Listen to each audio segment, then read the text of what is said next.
welcome to Authors Radio, amplifying voices, inspiring the world. I'm your host, Alva Mireles, and I'm absolutely delighted to welcome today's guest, Lynell Smith, author of the book titled A True Friend for Goody and Goody Lost at the Carnival, and as well, the novel Lost, Lies, and Betrayal, The Family Secret. We're here to celebrate your creativity and explore the world you crafted in those books. Lynell, thank you so much for joining us. Well, Thank you so much, Lynell, for being here. And I like to start with asking, like, who is Lynell? Can you share a little bit about your background and what inspired you to become an author? mhm. Who is Lynell? I am a parent of two young men now, 24 and 22. Um, I work in the community. I'm a community liaison. I work in the community, which is a nonprofit organization called Helping Other People in Need, a 501c3 tax exempt organization, and I volunteer under that program. When I volunteer under the nonprofit program, I work helping youth with their literacy. So we write children books, or we write children's stories to help build up their vocabulary. Also, I have a for-profit where I work with senior citizens, working, helping them with their daily activities, washing, cooking, cleaning, stuff like that. So that's basically who I am. I love giving back to the community. I love doing activities. Yeah, and thank you so much for everything that you do in those kind of organizations. That's like something we like to applaud and amazing. And can you share a little bit about what influenced you to start writing these stories, particularly in your children's book? Okay. In my children book, I have a son that is intellectually challenged. And when he was born, he struggled where he stayed in the hospital, he stayed sick. So doctors kind of pretty much gave up on my son, and they kind of said to him, "Oh, he would never be able to do this. He would never be able to do that. He would never be able to do this." So, with me being a type of mom, I don't take no for an answer. So I push and I constantly work with my son. So together, me and my son come up with stories for the book. Granted, yes, he's not big with really writing. So I write the books. He helps me with the ideas and I execute. So that's how it's more like bringing him into wanting to read, wanting to learn more different things, and giving him other opportunities because he loved being around people as well. So, and he's a people person. So I say, well, how about that can be income for you? So that way it could be, we could create generational wealth and start building on that and using his books too as a way to give back to the community. Sorry, give back to the community. So that's how we started writing children books. Nice. And like in the book A True Friend for Goody, you addresses themes like diversity and Mhm. acceptance. Like what inspired this story? Well, a true friend for Rudy is actually a true story. What I did was his character. I took an old picture when he was a child and turned it to a cartoon character. So that's how we got his picture. But what inspired me is because I see so many children feeling out of place because they have a disability. And I want children to know that even though you have a disability, it still don't give other people the right to look down on you, treat you different. You still deserve respect, but also could be humble enough to learn how to build true friendship with other people that are don't look like you and that are not like you. Nice. And how did you write Goody's story in a way that young readers could also understand and connect with it? What I do is when I've been writing books and stuff since I was in sixth grade. I have journals from when I was in sixth grade, and I always write. So what I do is, for you to capture children, you have to go into the children's space. So you have to learn how they talk. You have to learn the things that they like. So color is everything. So in the book, I want to be able to give them a lesson, not just for children, but for parents, where it could be a topic that they could discuss over dinner. They can discuss driving in a car. They can discuss walking down the street. So I always try to create a space that can bridge that gap of mistreatment, because with society you have so many kids now committing suicide because they've been bullied on social media, been bullied in school. So I said, well, why we can't bridge a gap and help with that? So the stories come out where we talk about friendship, how to do it. And what message do you hope children and parents take away from this book? I want children and parents to really, parents more so, really have a dialogue with their children and teach them about self respect, self discipline, and respecting other people. And teach them to be humble enough that because you see somebody that's different, whether it be race, creed, gender, that it's okay to befriend somebody that do not look like you. We already live in a society where racism and judgment is at an all-time high.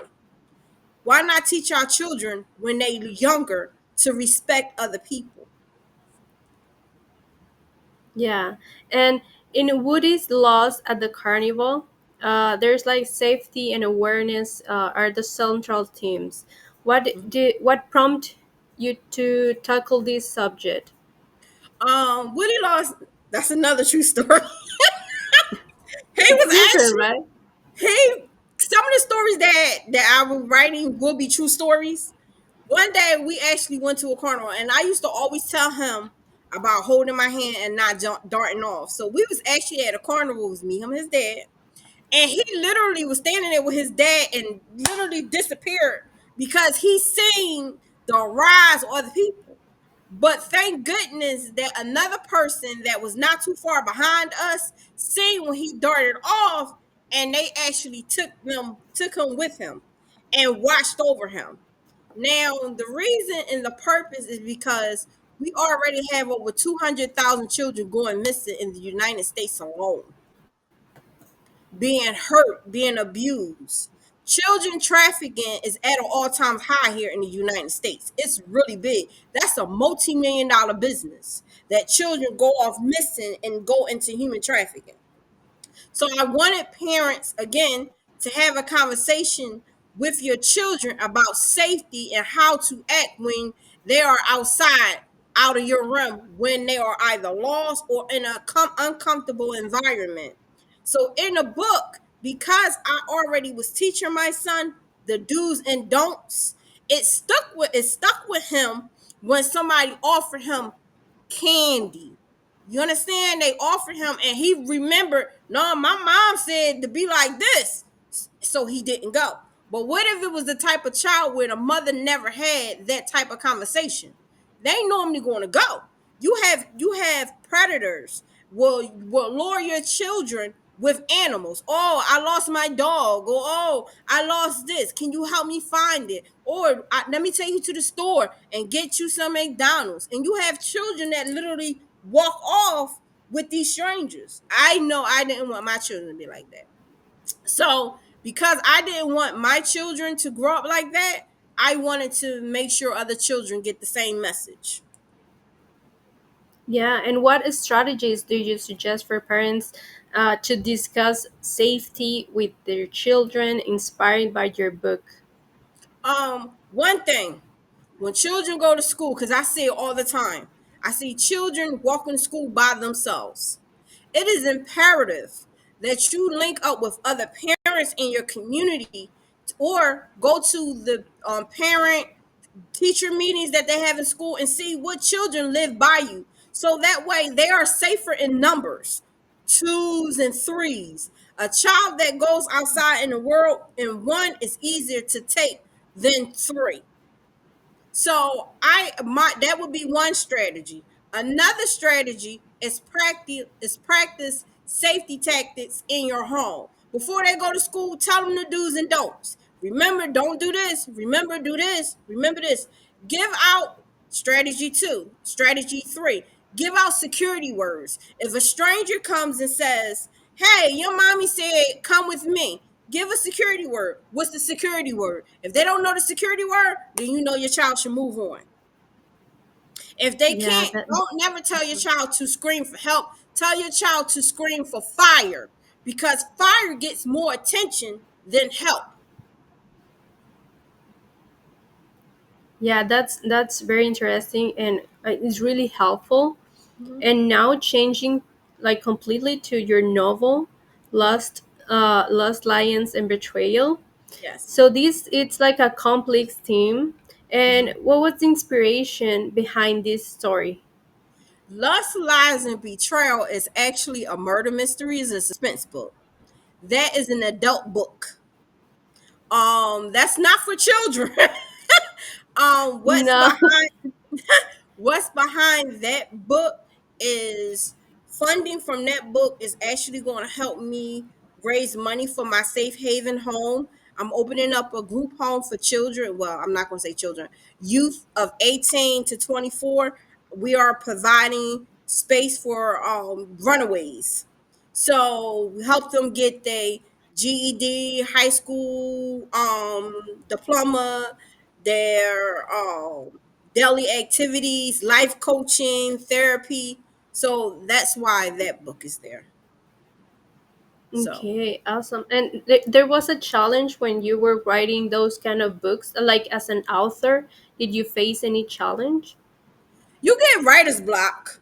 Sometimes you get writer's block, but that would be my only challenge. Like, um, for me, I constantly have to carry a pen and paper because I'm constantly writing, or a recorder that can translate what I'm saying or record what I'm saying. So sometimes I might say, okay, say this, or I might say this in Spanish. How do I say this way, or how do I say that way? And basically that's pretty much how I write. I stop. Sometimes I give myself that grace period to actually stop and let my mind rest. And when it rests, I stop, and then I go back to writing. And like you mentioned that you work in the community, like what role does community engagement play in your work as an author? As an author, what role the community plays? The community plays a big role because I see a lot of things that's wrong in our community, and I feel like each one teach one. And it really starts with us as an individual. If you want to see change in the community to make it better, don't wait for somebody else to be the change. You be the change. And that's how I write my books. So it's like I don't want to wait for someone to give an outlet. I'm gonna be that outlet. So whatever direction I need to go in to help in that community, that's the direction that I go into to help. Awesome. And what has been the most rewarding aspect of being an author so far? When people see me in the community that I might have came across and help, and I don't remember their face, and they come up and run to me and say, "Do you remember me? You helped me with such and such," and I say, "Oh yeah," and I have no idea what they be talking about because I'd be forgetting. That to me is the best. So it's like being in a community and the people knows you and they know that you're doing like an awesome job, and that's something that it's awesome. And Mhm. thank you for that. And now for those who are thinking on start writing, there's an advice that you want to tell them. I say, well, people that want to get into writing but don't know how to write or where to start, I say just start. There's nothing beats just starting. The worst thing you can do is have an idea and not start writing. you don't always have to have the most the best grammar because we have editors. You have different stages of editors that can fix your grammar. So I wouldn't worry about that. I would just worry about get the ideas down and then elaborate.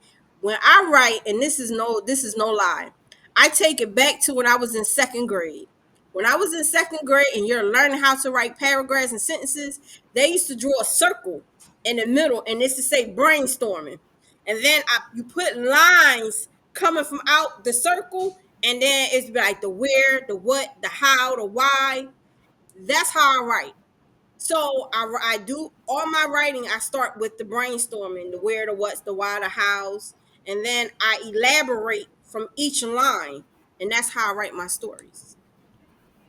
Yeah, awesome advice. And are you currently working on any new books, any I project? do.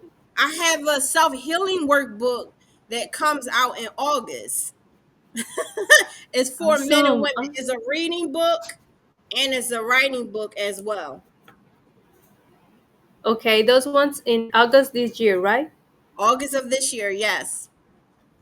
Okay, awesome. And now, like, for ending the podcast, how can listeners find your books and connect with you online? You can actually email me too at N as in Nancy, A as in apple, K as in kite, I is incomplete, A as in Nancy. I mean A as in apple, S as in Sam, M as in Maria, I is incomplete, T as in Tom, H as in Harry at hoppin2.org. I'm gonna repeat it again. N as in Nancy, A as apple, K as kite, I is incomplete, A as apple, S as in Sam, M as in Maria, I as in Tom, I is incomplete, T as in Tom, H as in Harry, at HOP number 2.org. And you can So also that is find it your on, webpage. yes, that's the website. And you can also Okay. find it on Amazon, anywhere, any bookstore. You can go to any bookstore and Okay. ask the name and they can type it up because we everywhere.